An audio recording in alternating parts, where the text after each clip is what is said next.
At this moment, Mom's skin assembled fragile paper, ready to tear. Her back was painfully ulcerated, probably from weakened immunity, and the doctor prescribed some meds to boost it. Mom should take meds home on time, but days later, at midnight, she started acting, writhing on the ground like a fish. Old Wan saw Mom struggling, rushed to help, and pulled out rocks and dirt from her mouth. Oddly, daytime Mom was normal. At night, Mom became a different person.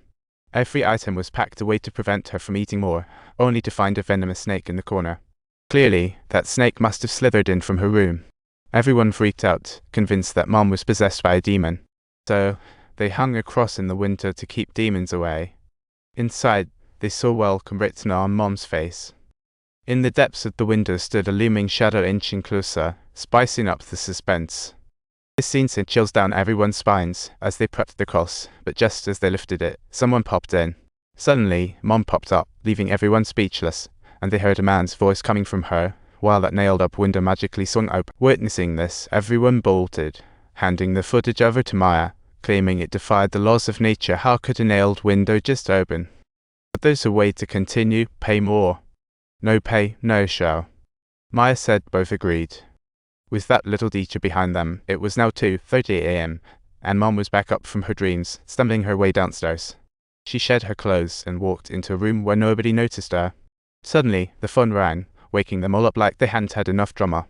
Sarah immediately recognized the voice. It was coming from Mom's phone transfer machine. Following the sound, they found themselves in an upstairs room leading up to the attic, where they spotted human skin on the floor. It's clearly Mom's. Everyone panicked, approaching to see her naked by the machine, shouting saintly.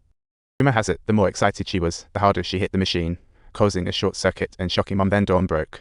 They called Elvis and replayed last night's audio, finding Mom's yells were a man's voice. This man even spoke French, rambling about snakes, drinking whatever the fifth thing is, leaving everyone scratching their heads in confusion. Talk about bizarre.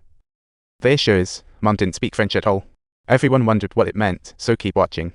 Sarah dug out last night's call log and uncovered a big discovery. There was one missing page in the log, which had a name on it.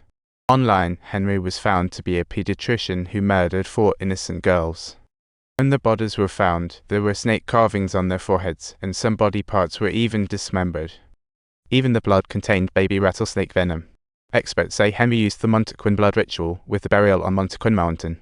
For locals, this place was known as a sacrificial ground, usually for girls who have just started their periods hoping to exchange their lives for eternal. Having had Kienlong syndrome himself, Henry soon believed he could barter with demons. The ritual needs 5 girls as sacrifice, yet only 4 victims were found. Hence, the ritual was incomplete. Once the cops got wind of it, Henry vanished without a trace. He vanished without a trace, dead or alive unknown. Sarah vaguely heard of this case as a child. So the next day, she asked Mom about Henry, who had been missing for 30 years. But Mom said he wasn't missing, he was murdered. Just as Sarah was about to ask more, Mom suddenly felt queasy and sprinted to the bathroom. She flung the door open and found Mom collapsed on the floor, barfing out a heap of black dirt complete with a side of worms. Sarah quickly called an ambulance and took Mom to the hospital. The doctor found it wasn't simple, she had split personality.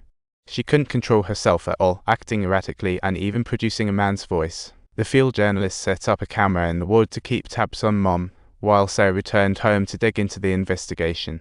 She wanted to find out what Henry had to do with her mom, while all roads seemed to lead back to him. I told Sarah Old Wan next door sneaked around Henry's, even at crime scenes.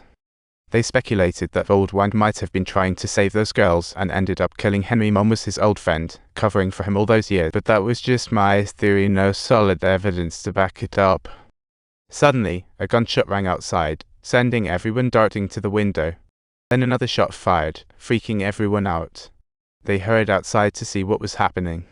Turns out, it was Old Wan shooting at cars. Everyone quickly called the cops, who whisked him away to the station. Everyone was freaked out, deciding to bail on the shoot and get out of Dodge, leaving just Maya and the war reporter. Not long after, something went down at the hospital when Maya arrived at the ward. Mom had vanished into thin air. Surveillance showed that Mom took off with a little girl who had cancer. They dashed to the hospital basement and found Mom with the girl.